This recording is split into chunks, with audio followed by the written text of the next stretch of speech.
দাদিমা, ও দাদিমা, একটু খেয়েও নাও না।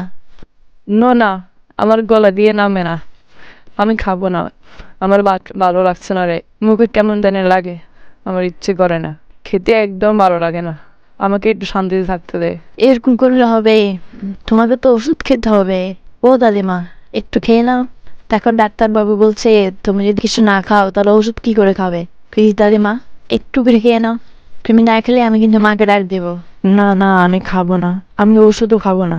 তুই এখানে একটু বসে থাক দাদু দিদি ভাই, তোকে অনেক দিন দেখি না, সেই যে বিয়ে করে শহরে গিয়েছিস আর তোর সাথে দেখা হয়নি, তোকে অনেক মিস করে দিদি ভাই। তুই আমার এখানে বসে থাক, তাহলেই হবে, আমার আর কিচ্ছু লাগবে না, দেখবি আমি এমনিই সুস্থ হয়ে যাব। তুই আমার এখানে বসে থাক দিদি ভাই। ও মা, মাগো, দাদি দাদি কিচ্ছু খাচ্ছে না। কি করি বলো তো? ওষুধও খাচ্ছে না। অনেক চেষ্টা করতেছি, কিছুই খাচ্ছে না। কি করবো বলো? ডাক্তারবাবু যে বলে গেছে কিছুক্ষণ পর পর ওষুধ খাওয়াতে। এখন খালি পেটে তো ওষুধ খাওয়ানো যাবে না। তুমি বলো মা, কি করি? দাদিমাকে আমার কথা শুনতেছে না। তুমি এখন কিছু বলো দাদিমাকে।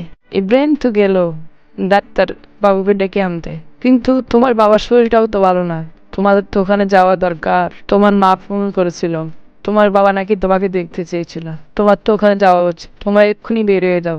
আর ইব্রাহিম আসলে আমি এই দিকটা সামনে নেবো, বুঝছো বৌমা? হ্যাঁ মা, সেটাই তো ভাবছি। দুপুর পর বের হবো ভাবছিলাম। তোমার ছেলে তো যাবে বললো, কিন্তু সে তো ডাক্তারের কাছে গেছে। কি যে করি, আর দাদিমার অবস্থা তো ভালো না, জানি না কি করব।